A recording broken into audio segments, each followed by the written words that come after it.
The Americans who live completely off-grid. No laws apply to them.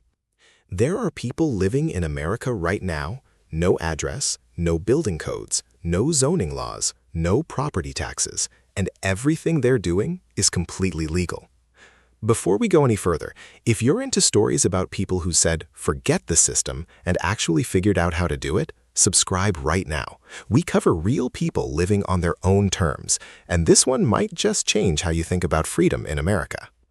Most of us have been told our entire lives that there's a right way to live. You get a job, you rent or buy a home, you pay your taxes, you follow the rules of whatever city, county, or state you happen to be in. Zoning laws tell you what kind of structure you can build. Building codes dictate the materials. HOA agreements decide what color you can paint your fence. But what if I told you there are Americans, thousands of them, who have completely stepped outside that framework? Not by breaking the law, not by hiding, but by finding the gaps in the system, the forgotten corners of the American landscape where the rules simply don't reach. Today, we're going deep into the world of off-grid living in America, the people doing it, the places that allow it, and the surprising legal reality that makes it all possible. They're not all survivalists in camouflage. They're not all doomsday preppers with bunkers full of canned goods. The off-grid population in America is one of the most diverse and surprising communities you've never heard about. There are young couples in their 30s who got priced out of housing markets and decided, why play a game we can't win?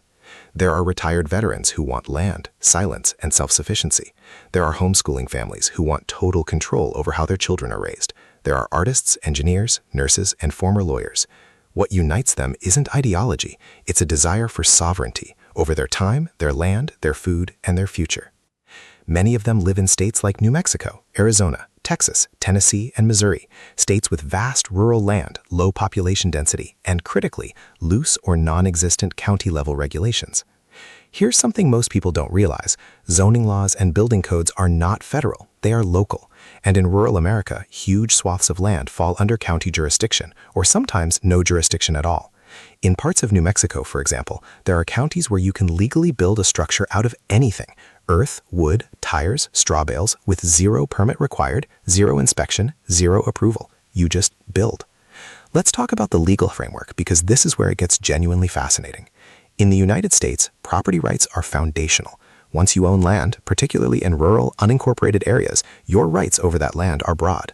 The government's ability to regulate what you do on your private property shrinks dramatically when you leave city limits. Unincorporated land is land that exists outside the boundaries of any municipality. No city council, no HOA, often no county building department with any enforcement power.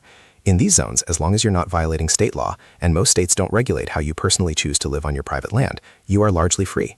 Want to build a cabin with no running water? Legal in many states if you're not selling it or renting it out.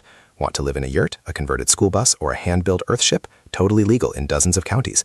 Want to collect rainwater, run solar panels, and compost your waste? Encouraged in many cases. There's a famous community outside Taos, New Mexico called Earthship Biotexture. Homes built entirely from recycled tires, aluminum cans, and earth, completely off-grid, that have been standing for 40 years. They generate their own electricity, collect their own water, and grow food inside the home. The residents pay almost nothing in utility bills and live in a legal structure that required no traditional permits. Now, and this is important, it's not that no laws apply, it's that far fewer laws apply. You still can't bury toxic waste or operate an illegal business. Criminal law still applies. If you have children, child welfare law still applies. But the dense web of regulations that governs urban and suburban life, the building inspectors, the zoning boards, the code compliance officers, those people have no authority over your land. Now, let's be honest, because this isn't a fantasy channel. Off-grid living is hard. The people who romanticize it from the outside don't talk about digging your own septic trench in July heat. They don't mention the nights your solar bank runs dry and you have no power. They don't talk about the trip to town, sometimes an hour each way, just to get supplies. They don't mention the loneliness or the years it takes before your homestead actually produces the food you need to survive. The people who make it work share a few traits. First, they over-prepared financially. Most successful off-griders didn't just leave. They saved, researched, tested, and had backup plans.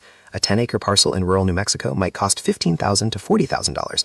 That's genuinely accessible to many Americans, but setting up water, power, and shelter, even cheaply, will cost more on top of that. Second, they built community.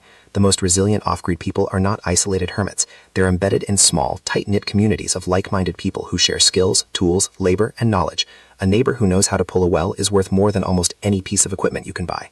Third, they let go of convenience culture. The hardest adjustment isn't physical, it's psychological. Our entire economy is designed to monetize your time and comfort. Off-grid living inverts that. You invest time to buy back independence. That trade isn't for everyone, but for the people who make it, they describe it as the most meaningful shift of their lives. Here's something worth considering. As housing costs spiral in American cities, as remote work becomes permanent for millions of people, and as distrust of institutions continues to grow, the off-grid movement is no longer fringe. Land prices in rural areas are rising precisely because people are discovering what we talked about today: the freedom that exists outside city limits, the legal gaps that allow an entirely different way of life. Some states are even beginning to formally recognize and support alternative housing. Arizona passed laws explicitly allowing tiny homes. Some Tennessee counties have created special rural residential zones for homesteaders. The culture is shifting. Whether you personally want to build an earthship in the desert or not, there's something important in knowing this option exists, that the American landscape still holds space for people who want to live on their own terms. The system has edges, and some people are living just past them. If this video opened your eyes to something you didn't know was possible, that's exactly why this channel exists. We find the stories that don't fit the standard narrative, and we tell them straight. If you want more, hit subscribe, turn on notifications,